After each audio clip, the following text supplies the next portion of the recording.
You recently purchased your DJI Mavic Air 2 and you're super excited to go out there and film the most amazing cinematic footage? Well, then you want to watch this simple video. Let's go. Let's start off with the most important, and I know for some of you this will be a problem. Look at this filters. If you've been following this channel, you may have heard me saying a million times that no filters, no fun. Well, it's actually the first time that I say it. Anyway, why are the filters so important on this drone? Well, because it has a fixed aperture. Don't panic, let me briefly explain this a bit easier to you. If your goal is to do mega awesome cinematic shots such as Sam Calder or other super filmmakers, it's not only about post-production, there are a few things you must do right even before taking off the drone. Of course, we're talking about camera settings, and there are three king categories, and this applies pretty much to any camera out there. First, ISO. As a general rule, you want to keep this as low as possible. Perfect would be if you could have this always at 100, the minimum. Why? Well, because on digital sensors, the ISO will tell that sensor how bright the output should be and everything you add to it. Like going up on ISO will add light artificially to your footage. What does that mean? Well, basically your camera will digitally add light, and in most cases your pics or videos will get really noisy because cameras are not perfect. So if you don't want this happening, keep it low, up to 400 max. The shutter speed. The famous shutter speed. I'm sure so many of you have been hearing about it, but mastering is not so easy.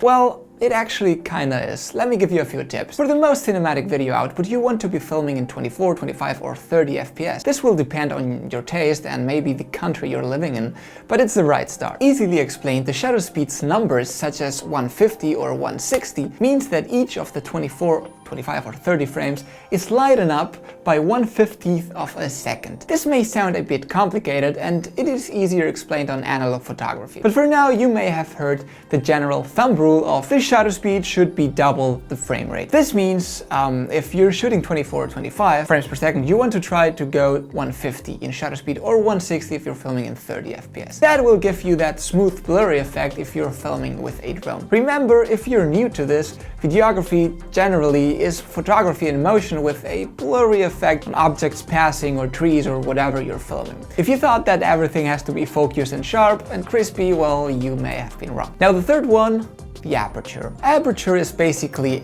a hole. It is the hole that will allow light to get into the sensor. It is measured by f-steps, such as f1.4 or f2.8 or f16. This is a ratio of measurement. It goes a bit into deep maths, and this is not the right video for that. All you have to know is that the lower the f number, the bigger the hole. And this means the more light gets into the sensor. Low f numbers are ideal for low light scenarios, and higher f numbers, such as f16, if you want to keep everything in focus and have enough light blocked, such as on a bright and sunny day. And here it comes. The Mavic Air 2 has a fixed aperture of f2.8. What does that mean? That you cannot open or close that hole and change the amount of light entering the sensor. Is that good or bad? Well, of course, if you'd have control over that, it would be better.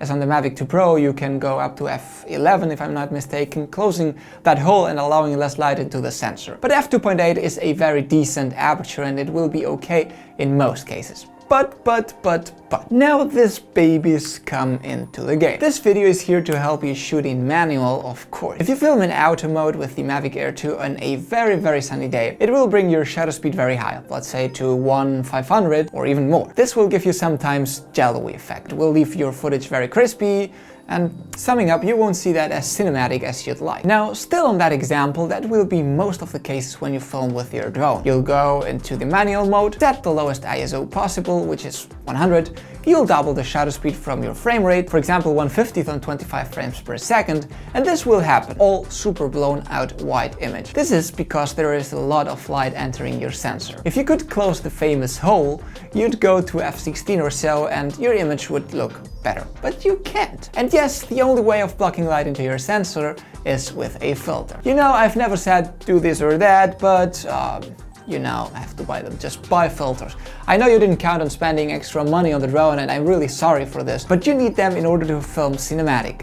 I'm so sorry. Filters you get in the Fly More combo are ND16, 64 and 256. You're mostly going to be using the ND64 on a sunny day. Filters basically are a glass or plastic blocking the light into your sensor. If they are good quality, that won't affect your image in any other way. Think of them like sunglasses that will block light getting into your eyes and allow you to see better, but without any color change. Now, if you put the ND64, for example, you'll be able to maintain ISO at 100, shutter speed double the frame rate, and you'll probably have a properly exposed image. The ND16 will do the job too, maybe on a cloudy day. It's time for you to start testing and playing around with them. Activate the histogram on your screen and make sure you're exposing correctly. And there you go. Remember to do smooth and slow shots, not tilting the camera too fast and not doing too strange or complicated shots. Start easy and slow and you'll improve day by day. Well guys, I really hope that you liked this video with a few tips for a better cinematic experience overall. If you want me to get deeper into this or explain something else, please let me know in the comments. And now go out there and enjoy your drones.